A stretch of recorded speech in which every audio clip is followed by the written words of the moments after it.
Estamos en Pulso Político y soy Carlos Rabascal. Les recuerdo que estamos tratando sobre muertes, violencia vial, muertes causadas por la violencia vial. No hemos sido tan responsables, no solamente cuando nos sentamos frente a un volante, o porque no revisamos la condición del vehículo en que nos vamos a transportar y que vamos a transportar además vidas de seres humanos, que incluso pueden ser las de nuestros hijos, de nuestros seres queridos. Es una realidad. En el Ecuador, al año 2010, fallecieron 2.313 personas. En el 2011, 2.049 personas. En el 2012, 2.237 personas. Y en el 2013, 2.277 personas. No miremos esto como una cifra cualquiera. Comprendamos la cifra, pensemos la cifra y consideremos que en esta cifra puede estar o pudo estar un familiar nuestro. Soraya, en el Ecuador se están dando avances en el sentido del establecimiento de políticas públicas, de la visibilización de la irresponsabilidad que ha existido en este sentido, tanto de la sociedad civil, tanto de las autoridades, y se está creando una legislación y tenemos instituciones en este momento capaces de poder darle un giro a esto. ¿Qué está haciendo la Agencia Nacional de Tránsito, por ejemplo? Bueno, yo creo que el camino está trazado, tenemos muchos buenos ejemplos a los que podemos mirar a ver. Yo creo que es una nueva era, yo sí he visto un cambio, yo creo que partiendo por tener una información confiable, ese creo que es el primer punto del cual podemos partir hacia un cambio. Una información confiable sobre la siniestralidad vial, hacia dónde debemos, por dónde debemos empezar a trabajar, dónde está el punto de esta tremenda madeja que tenemos que desovillar. Esa información es fundamental, porque esa información a lo mejor no está correctamente en cuanto a las cifras que yo acabo de compartir, por una sencilla razón. Estos deben ser las cifras de fallecimientos cuando el fallecimiento se produce en el momento. Inmediato. Pero, ¿qué pasa cuando el individuo, el ser humano, queda lesionado y fallece posteriormente? Ese seguramente no forma parte de este indicador. Por tanto, la información, Virginia, es tremendamente importante. Sí, los estudios de comportamiento son un punto de partida para ver el estado de situación. Y a partir de ahí empezar a trabajar, o en realidad seguir trabajando. O sea, está la agencia, bueno, ver qué gestiones hay que hacer y sobre qué puntos hay que trabajar. ¿Qué arroja el estudio? ¿Qué personas son las que usan el cinturón? ¿Cuáles son las que no usan el casco? O sea, de los factores de riesgo que se consideran, ver cuáles son las realidades nacionales. Y a partir de ahí, establecer políticas a largo plazo, que se puedan mantener en el tiempo. La agencia está trabajando mucho con el OICEBI, que es el observatorio de la región, exactamente. Nosotros le damos apoyo. El estudio de comportamiento tiene una metodología acordada por los 20 países que lo conforman, con lo cual son datos comparables en la región. Eso es muy importante, porque permite a los países comparar gestiones, comparar el trabajo que se viene haciendo y tomar decisiones de aquí en adelante. Entonces, en conjuntos es mucho más fuerte, por supuesto, que cada uno por separado. Y sigo compartiendo cifras. Ahora el tema morbilidad, lesiones. En el año 2010, 20.168. En el año 2011, 19.113. Al 2012, 18.255. Y lamentablemente al 2013 vuelve a subir a 22.651. Pero si sumamos todos estos años, no nos olvidemos, los muertos se suman día tras día y año tras año. Claro. Los heridos graves siguen en su silla de ruedas. La OMS habla de 1.4 millones por día. Por año. Por año. Que se suman. Es una catástrofe humana de dimensiones. Ahora, pero definitivamente aquí hay un tema cultural. Tema cultural dado en los países de ingresos medios e ingresos bajos. Sí. ¿A qué se debe esto? Es básicamente la falta de sintonía con las realidades, las irresponsabilidades. Pero hay un gran monstruo también, que es la industria del automóvil. Bueno, industria del automóvil. Bueno, digamos que hay unos años que lo importante es la motorización. El precio, hay que tener, yo quiero tener coche y todo lo otro que me explica está muy bien, pero llega un momento en que ya la motorización, ya hay un nivel elevado de motorización y el drama es tanto, vamos, recojo las cifras que me ha dado, vale, si lo he entendido bien. Me dice que hay más de 2.000 muertos al año por accidente de tránsito en Ecuador. Sí. Me dice que hay más de 20.000 heridos graves con secuelas en el Ecuador. Por accidente de tránsito. Por accidente de tránsito. Pero bueno, me pregunto, ¿qué problema tienen ustedes en su país que cueste más de 2.000 vidas cada año? Que suponga 2.000 muertos cada año. Pues no lo sé. Yo creo que, en fin, ya está maduro como para que como sociedad, decir, basta ya, hagan lo que tengan que hacer, pero en fin, pongan un poco de orden en todo esto. Vamos, es que a veces las cifras estas nos hace perder un poco la idea, pero es que es un disparate todo esto. No se puede negociar el tránsito a cambio de vidas humanas, o es que es el precio del tránsito. Y ya sabes, en fin... El precio a pagar por el progreso. Pero ¿cómo que el precio a pagar? Estamos en el siglo XXI, ¿y los valores dónde están? ¿Pero dónde hemos dejado los valores? ¿Qué me está diciendo? Que es la industria automóvil, que queremos movernos, que tal... Pero con este reguero, ¿dónde están los valores? A ver, pero lo cierto es que en países como los nuestros, el parque automotor crece cada año.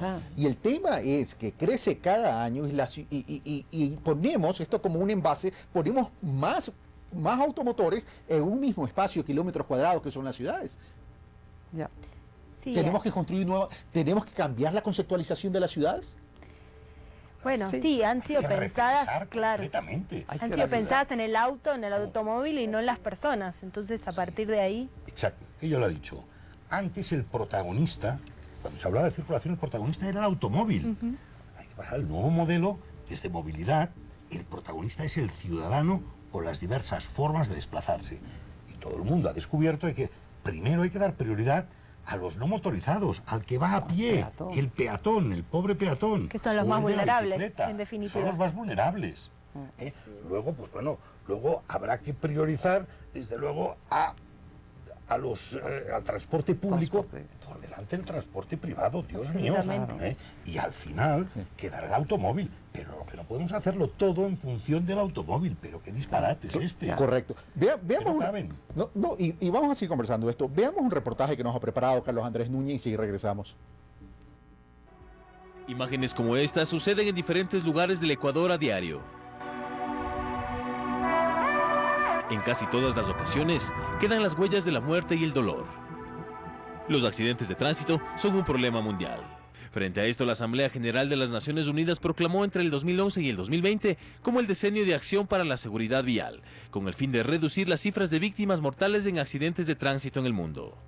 Y es que según la ONU, cada año cerca de 1,3 millones de personas fallecen a raíz de un accidente de tránsito, mientras que entre 20 y 50 millones sufren traumatismos no mortales provocados por accidentes de tránsito.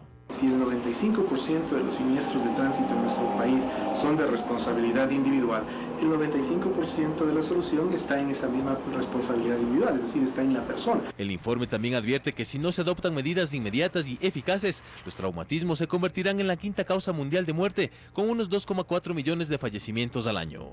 Por otra parte, en el Ecuador, las cifras muestran que el 2013 cerró con una tasa de mortalidad del 14,4%, con cerca de 300 fallecidos, mientras que en el mismo año se registraron 28.169 siniestros, es decir, un 16,4%. Ecuador está entre los 20 países con mayor tasa de mortalidad en el mundo. Con dato oficial estamos con 27 muertos por cada 100.000 habitantes y con dato real 32.4 muertos por cada 100.000 habitantes. Pero más allá de los datos, hay que recordar que existen importantes avances que se han hecho en esta materia en los últimos años en el Ecuador. Hay más control sobre las personas que manejan los vehículos. Estamos menorando un poco los accidentes aquí en el Ecuador, para mí. ¿Cree usted que también se deba a las reformas de la ley que ha habido? ¿A qué más se deberá? Más a las leyes, porque están ahora mejorando las leyes para eso del tránsito. En el 2008, la Asamblea Constituyente de Montecristi aprobó la Ley Orgánica de Transporte Terrestre, Tránsito y Seguridad Vial. Y la ley nuestra, que es la parte positiva del problema, cumple con los principios universales y fundamentales para mitigar los siniestros de tránsito.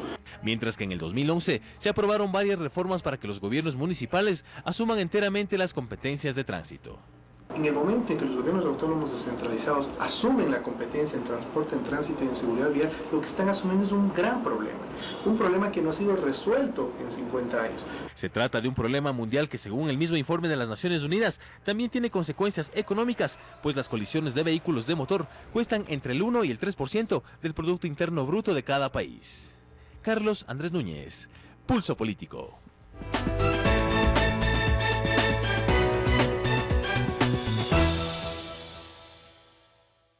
Gracias, Carlos Andrés. Una de las principales causas de accidentes de tránsito en el Ecuador, impericia e imprudencia. Bueno, esta cifra o este registro de este rubro de estadísticas es demasiado general.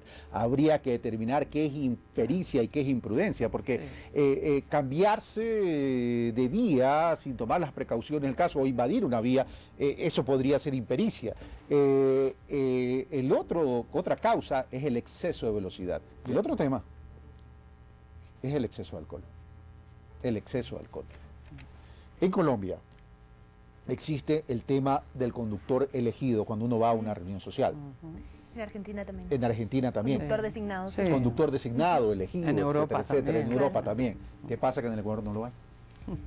Hace algunos años yo vi que la Chevrolet estaba auspiciando, y incluso oí que el señor Michelet estaba, pero no sé si le dieron continuidad. Realmente le hemos visto la seguridad vial tal vez como un objeto de salir avanti con algún proyecto pequeño, pero no con algo que se le dé continuidad. O sea, no, la educación, no sé qué es lo que pasa realmente con todos los ecuatorianos. No nos podemos a pensar que cada uno es parte de lo que hace. Hay un eslogan que tiene que hubo en el lanzamiento del decenio, que es haz tu parte. Yo creo que cada uno debe concienciar y pensar, porque tal vez no estemos capacitados para que alguien nos dé manejando, o tal vez el ecuatoriano no quiere que le den manejando, pero es importante que ahora pensemos en que tenemos que hacer nuestra parte. Tenemos que construir algo. Ahora, pero este tema es importante, porque, y les planteo a la sala, tenemos que comenzar también, no solamente con la información ni con las cifras, sino también saber cuál es la percepción ciudadana sobre el tema. Es decir, ¿qué está pensando la ciudadanía, la sociedad civil sobre este tema? Sí. Exacto. Creo que la Agencia Nacional de Tránsito está trabajando en ese aspecto. La concreción del Observatorio Nacional va a ser un paso muy grande que ojalá se concrete en el corto plazo. Estamos trabajando junto con el OICEBI en ese aspecto y para formalizarlo lo antes posible. Eso va a dar datos más seguros, confiables, y a partir de ahí se puede medir la percepción de la sociedad. Ahora, sin perder de vista el número real, porque muchas veces la percepción no va tan acompañada de los números reales. Es que casualmente eso puede ser un indicador para poder reaccionar. Exacto. Claro. Con cifras. Perdón, sí, es lógico. El indicador, por desgracia, está en los accidentes, número de muertes, heridos graves, y esto es el que puede hacer reaccionar a la sociedad, ¿no?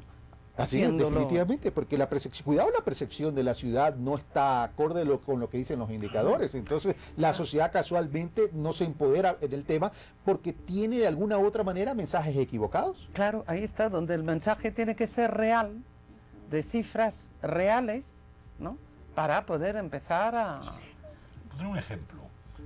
Recuerdo que en España, todos con el tema del alcohol, todos estábamos obsesionados, los jóvenes, irresponsables, que beben y conducen y demás. Entonces hicimos el estudio de prospección y nos salió que al final el problema lo teníamos con los hombres de más de 40 años. Sí. Y no con los jóvenes. No con los jóvenes, restaurante bueno, también, coche de alta cilindrada en la puerta, gran comida, whisky, postre, y que además probablemente se habían pasado la comida diciendo que miren los jóvenes qué responsables son. Sí. Al final nos daba el perfil. Quisiera ahí... Ojo con las percepciones. Sí. Compartir con los datos del observatorio. Claro, al final se necesita. Una experiencia de Chile. En la última Asamblea General del OICEBI compartieron desde la Comisión de Chile que les pasó lo mismo cuando lanzaron lo de alcohol. Se creyeron que iban a tener todas las productoras de cerveza y en contra. Y el resultado fue que los principales que los primeros que rechazaron eso fueron los dueños de restaurantes, porque donde más se consume. En cambio, si un grupo de amigos sale y designa un conductor, el resto bebe probablemente la misma cantidad o mantiene su consumo, pero no así en los restaurantes. Entonces pasaba eso, que los adultos habían dejado de consumir alcohol porque eran los que más consumían y los que en definitiva daban las cifras. Entonces el principal rechazo del índice de alcohol en Chile fueron los restaurantes y no los productores de cervecerías, que en definitiva lo estuvieron a su favor, ¿no? Porque mantuvieron el consumo. En España... Bueno, el capital por encima del ser humano.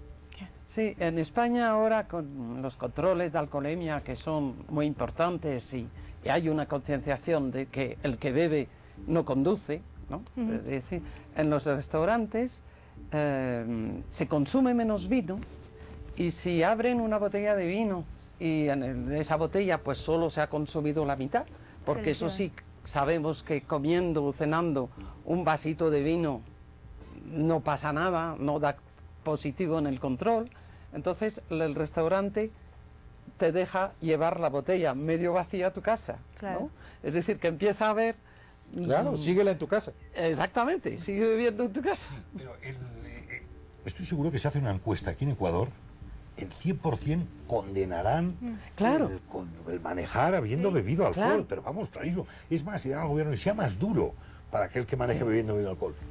Pero luego resulta, los datos son tozudos y desaparecen los positivos de alcoholemia en unas cifras inmensas. Esta es un poco la contradicción. Claro, es un círculo vicioso. Volvemos al comienzo de no ser consciente de que cada vez que uno se sube a un auto, a una moto, está siendo parte de esa responsabilidad, en las condiciones que se suba. Yo opino que todos los demás no tienen que beber y conducir. Claro, pero yo... Aquí tenemos algo que tal vez es contradictorio a lo que estamos conversando, y es que en la avenida de los Chiris todos los días de la semana están los autos parqueados consumiendo alcohol. Y eso es a vista y paciencia de la autoridad, porque luego viene la policía o los agentes metropolitanos y simplemente los retiran. Los hacen que se vaya, pero todo el mundo, todos los ciudadanos que pasamos, sabemos que se está consumiendo alcohol ahí. Ciencia cierta.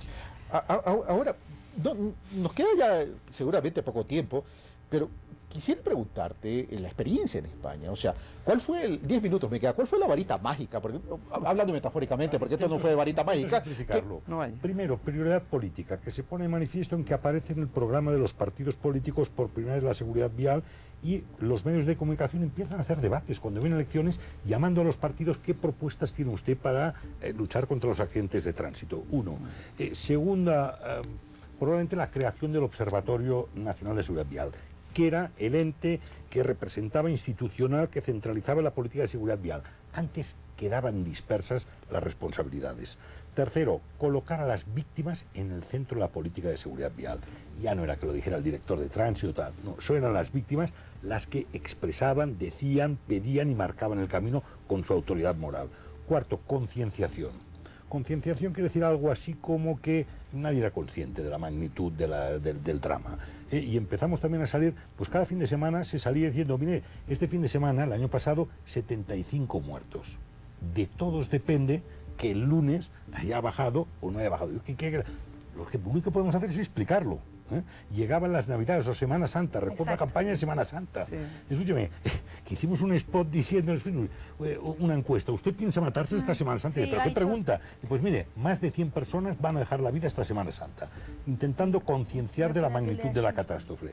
Y luego al final era concentrar los esfuerzos, no dispersarse en el alcohol, el cinturón, el casco, la velocidad y los reincidentes. Y si esto lo haces bien, puedes reducir a la mitad las víctimas mortales de accidentes. Ahora, eso es en España, pero la Unión Europea, donde las decisiones en la Unión Europea son vinculantes para los miembros, nos ha ayudado mucho. ¿En qué les ha ayudado? Nos ha ayudado porque toma decisiones que te llegan y te dicen, obligatorio, incorpora a su legislación en el plazo de 12 meses. Probablemente estas decisiones, si hubiésemos tenido que hacer un debate en España, habríamos pasado años y no sé si habríamos llegado a algún acuerdo. Con lo cual, el que haya alguien arriba que marca la pauta, que te diga la directiva europea, ahorra mucho camino. Es decir, la importancia de la parametrización de normas y de legislación. Sí, está claro, pero que se apliquen. No hagamos normas y leyes que después no se vayan a aplicar. Y esto tiene que ver con la libre circulación, tiene que ver con la movilidad hasta regional en un momento dado. Sí, ese de hecho es uno de los principales objetivos del observatorio, es unificar niveles de alcohol en sangre, normas de uso de cinturón, de uso de casco, es decir, mantener estándares comunes y que para donde vos mires en la región tengan la misma buena práctica y sea contagioso y sea de compartir experiencias buenas. Al momento compartimos experiencias buenas y no tan buenas. Bueno, queremos empezar a compartir buenas prácticas para todos. Ahora, hay un tema que quiero ponerlo para que lo tratemos también, y tiene que ver con la intolerancia en el momento de manejar, y que es uno de los elementos de la violencia vial también. Es decir, a ver, ciudades construidas en espacios reducidos, ¿verdad? Quito es un ejemplo de aquello, ¿sí? Donde hay un parque automotor creciente, cada año, creciente, del mismo espacio de kilómetros cuadrados, ciudades que crecen verticalmente, donde va a haber una congestión, es como que si le ponemos a este vaso de agua más agua, evidentemente se va a rebosar, comienza a generar o a cultivarse una intolerancia vial de parte de los conductores. Sí. Entonces, ahí es donde yo les preguntaba, ¿es momento entonces de repensar y reconceptualizar las ciudades? Claro que sí, más vale cuanto antes mejor, ¿no? Planes de movilidad, esto ahora mismo es lo que se está llevando todas las ciudades en España, ¿no? La condición previa indispensable para que funcione la seguridad vial es una buena política de movilidad. Si la movilidad está ordenada, transporte público y demás, bajarán los accidentes. Si la movilidad es caótica, van a tener un problema de siniestralidad. Pasa que si estiras, al final, la condición previa indispensable para una buena política de movilidad es una buena política urbanística. Claro. Al final, todo está integrado. Es decir, si hay una importancia de los gobiernos locales, del desarrollo local, de la política pública local, enganchada con la política pública central. Eso es tremendamente importante. Ahora, en esto juega también una crisis tremenda que lo conversábamos, juega la crisis también, y lo conversábamos con Jan. Ese indicador en España que disminuye el 55%, ¿es la eficiencia de las medidas de la política o es también producto de la crisis que como ahora todo está más caro, ya la gente no compra carro y si tiene carro prefiere movilizarse en transporte público porque la gasolina es cara, porque el mantenimiento del vehículo es caro? ¿Cuál es el impacto? Bueno, el impacto, es decir, es verdad que hemos conseguido reducir más de un 50% la mortalidad y los accidentes graves. Y es verdad que hace unos años estamos inmersos en una crisis, la gasolina está cada vez más cara y claro, es más barato un transporte público, hay menos circulación en las carreteras y lógicamente esto influye en que haya menos accidentes, ¿no? Claro, pero ustedes por ahí en ese caso tienen la posibilidad de dejar usar el auto porque la ciudad lo soporta, porque tienen una ciclovía, porque tienen una opción de transporte público seguro. O sea, hay que dejar de pensar, cuando yo digo movilidad, vos inmediatamente pensás en un auto o en un autobús. Dejar de pensar la movilidad como transporte, no es plan de transporte, es plan de movilidad, lo que decía él, darle lugar al ciudadano. Después vemos cómo se va a desplazar. Primero debería ser a pie, luego en bicicleta, luego en transporte público y como última prioridad el auto privado. Debería ser hasta incómodo usarlo, no poder ingresar a la ciudad, no tener el acceso tan fácil a todo. O sea, no hacer 3 cuadras y agarrar el auto. Los planes de movilidad contemplan zonas 30 km por hora, peatonalización, etc. Claro, el tema de la peatonalización y también el peatón tiene que ser responsable. El problema es que cuando hablamos de ciclovía y cuando hablamos de transporte público, primero tenemos ciclovía pero no hay ciclistas. O sea, comencemos por ahí. Es decir, y aquí y en Quito sobre todo fue un tema a debatir eso. El otro tema es el transporte público, que es una realidad que forma parte del plan de movilidad, pero ahí viene la crisis o la capacidad económica de las ciudades y de los países para poderlo implementar. Claro que sí. O sea, déjame opinar aquí, si es que queremos que la gente deje de usar un poco el coche, si estamos tan llenos de coches aquí en la ciudad, ¿qué tenemos que dotar? dotar de un buen servicio público. Creo que ese es un eje fundamental para poder reducir siniestralidad y para empezar con un cambio de cultura vial en nuestra ciudad. Ahora, quiero preguntarte, Virginia, en el observatorio, ¿qué contraste hay en Sudamérica y en Latinoamérica? Bueno, a ver, primero ha habido avances, el compromiso de los países se ha ido incrementando.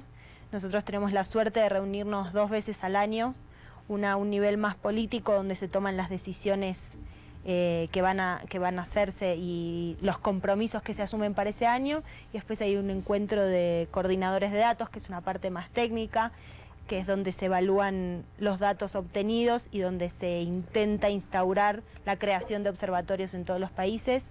En principio, resaltar el compromiso y las ganas de trabajar y de crear conciencia en el tema de seguridad vial. Creo que es un tema que todos los países hoy, en una medida o en otra, están poniendo en agenda. Algunos países con un mayor retraso, otros más adelantados. España para nosotros ha sido un modelo a seguir indiscutidamente, forma parte del observatorio y desde ya que todas las experiencias vividas del otro lado del continente a nosotros, o sea, nos incentivan a seguir trabajando, y creo que ese contraste de continuar creciendo es fundamental. Gracias, sin compromiso. Sí. Gracias, se nos está terminando el tiempo, tengo 2 minutos para las conclusiones. Comienzo con Pera. Bueno, uno, que son evitables, y que la impresión para cuando uno viene de fuera es que esto está maduro, de que tienen institucionalmente organizado, que es la agencia de transporte, que es el soporte que tiene que tomar las medidas, que tiene sociedad civil, la prueba es las asociaciones de víctimas, que tiene una cierta concienciación y movilización, la prueba es este programa con los medios y la jornada de mañana. Es decir, que me da la impresión de que tienen ustedes todos los ingredientes para avanzar en la reducción de los accidentes de tránsito. Insisto, todo está inventado. Busquen también un país de referencia. Nosotros lo hicimos con Francia, nos acompañó Argentina, acompañó España. Es decir, no están solos. No están solos. Tecnología, lo obvio, imitar, igualar y superar. Soraya. Bueno, yo quiero hacer una invitación para la Jornada Iberoamericana de Seguridad Vial. Estoy segura de que la jornada va a aportar mucho conocimiento, muchas buenas prácticas, y seguramente van a salir conclusiones valederas para poder trabajar. Gracias, Soraya. Jan. No olvidemos que hemos hablado de prevención, que es fundamental. No olvidemos la atención a las víctimas, que hay muchas familias solas, abandonadas, desesperadas, buscando una ayuda y muchas veces no la encuentran, ¿no? Las oficinas de atención a las víctimas ha sido también un hecho que hemos conseguido en España, y es importante no olvidar el después. Gracias, Jan. Virginia. Creo que 2 palabras resumen un poco: responsabilidad y conciencia, y ponerse a trabajar. Cuando encontramos responsables y entendemos de qué va la cosa, podemos exigir responsabilidad y tomar nosotros conciencia, no importa el lugar que ocupemos. O sea, cada uno sabe lo que tiene que hacer. Gracias, Virginia. Gracias a ustedes por estar en esta sala de Pulso Político y compartir sus experiencias en un tema tan traumático y sensible. Y por cierto, amigo televidente, por cierto, los números no son solo cifras. Los números tienen que ver con sentido. Y el sentido tiene que ver con comprensión. Y la comprensión tiene que ver con conciencia. Y la conciencia tiene que derivarse en acción. Los ciudadanos, en este caso, nosotros los ecuatorianos, tenemos que estar empeñados, concentrados, orientados y esforzados a la construcción de un tejido social que nos permita no solo ser responsables con nosotros mismos, sino con nuestra comunidad. Depende de nosotros lo que queremos. Y recordemos, cada vez que nos sentemos frente a un volante, o como decía Pera, en una Semana Santa o un carnaval, estamos dispuestos a morir ese fin de semana o esa noche, o cada vez que vamos a un restaurante. Y claro, es rico tomarse una copa de vino, pero tomarse una botella de vino para luego conducir es complicado. Estamos dispuestos a sacrificar nuestra propia vida la de nuestros hijos, o la de un tercero inocente que está cruzando la calle? La respuesta, como siempre, la tienen ustedes. Esto fue Pulso Político, soy Carlos Rabascal, y yo los espero el próximo domingo a mi último programa de Pulso Político. Un fuerte abrazo.